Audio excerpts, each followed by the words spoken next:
Axir shartnoma talablarini bajarmadingiz-ku.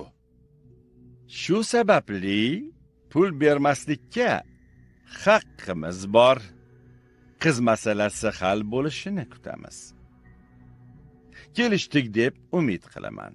Sog' bo'ling.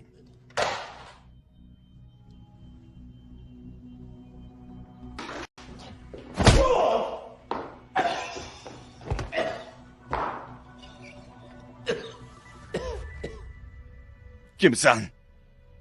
Nima kerak? Oddiy savollarga javob eshitmoqchiman. Bet Carpenter o'limi buyurtmachisi kim? Nima deyotganingni tushunmayapman. Defenestratsiya degan so'zni eshitganmisan?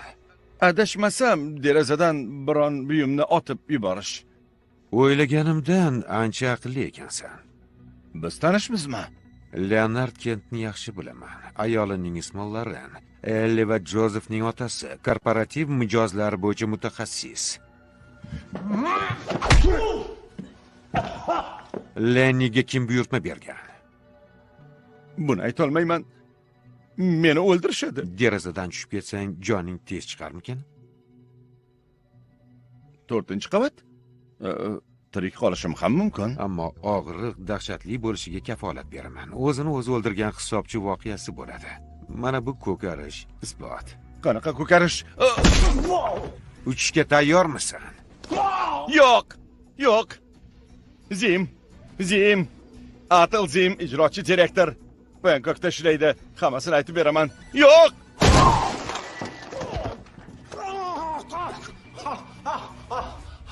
Gapir. Keyin meni o'ldirasan-a?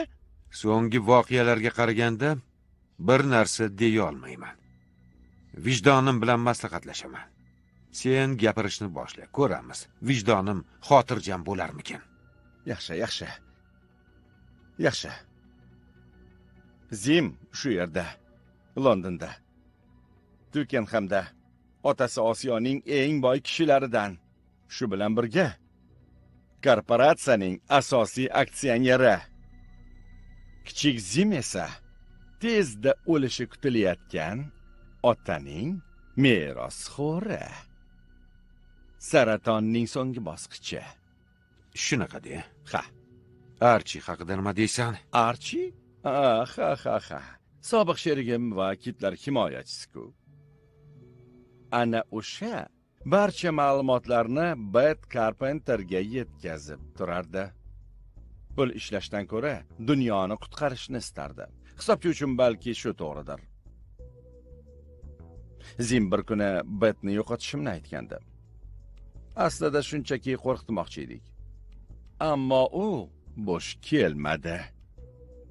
Zim va parlament a'zolari bilan uchrashib, poraxo'rlikni aytib bermoqchi bo'ldi.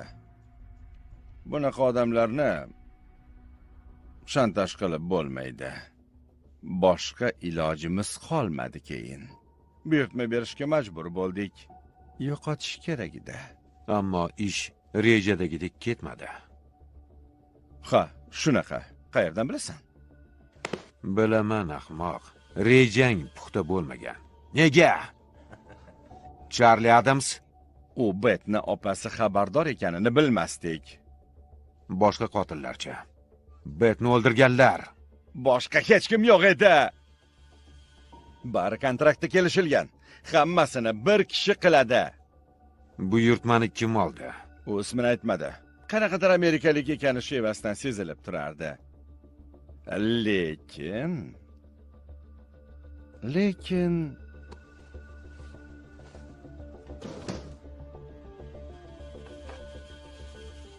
har ehtimolga qarshi suhbat yozilgan. Sen meni o'ldirmaysan-a? Xo'sh. Beqol.